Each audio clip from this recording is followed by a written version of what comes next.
Hi, and welcome back to The Accidental Executive, where we talk about what it takes to lead effectively, work efficiently, and live joyfully. I'm Christy Tennant-Crispin, executive coach and chaplain, and today we're going to talk about one of the most underrated but most essential traits for any leader. We're talking today about resilience. Now, let's be honest, leadership does not happen in a vacuum. You're managing team goals and quarterly metrics, trying to get your invoicing done, but you're also fielding texts about your kid's school project and wondering how you're going to get your dad to that doctor's appointment. You're in meetings by day, caregiving by night, and somehow you're still expected to show up steady, smart, and strong. Leadership is not just about strategy. It's about being able to pivot and perform and reprioritize when life is coming at you hard. And that's why resilience isn't optional. It's the skill that lets you stay standing when everything else feels wobbly. And it's not something you either have or don't have. It's something you can build. So today I want to share 5 practical ways you can start building that resilience right now, even in the middle of a demanding, chaotic, beautifully messy life. Number 1, name what's hard. Resilience starts with honesty. Don't pretend it's not hard. Say it out loud. This is a tough season. I feel stretched thin.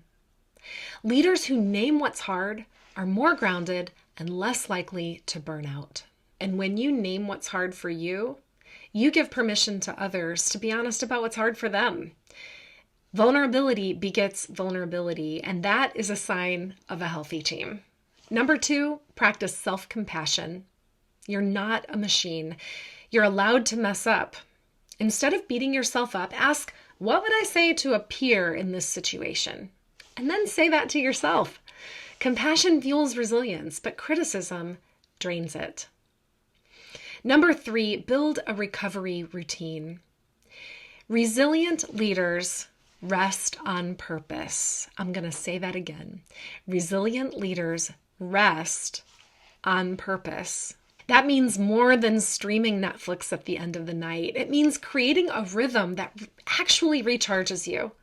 Walking, journaling, praying, getting enough sleep, talking to a coach. Your energy is a leadership asset. You gotta guard it. Number 4, surround yourself with people who help you keep perspective. Isolation kills resilience.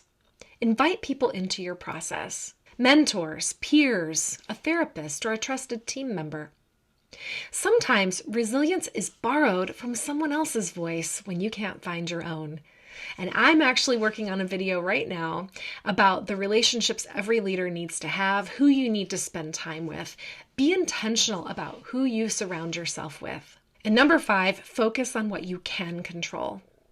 Anyone who's worked with me as a coach is probably already familiar with the Serenity Prayer because it's my favorite framework for coaching. The Serenity Prayer simply says, God, grant me the serenity to accept the things I cannot change, the courage to change the things I can, and the wisdom to know the difference.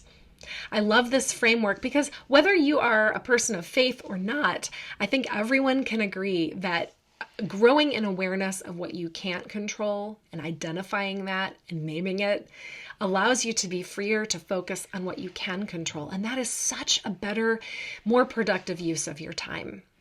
You can't control the economy. You can't control other people's choices. You can't control how someone shows up to a meeting. You can't control how they receive any critical feedback you might need to give.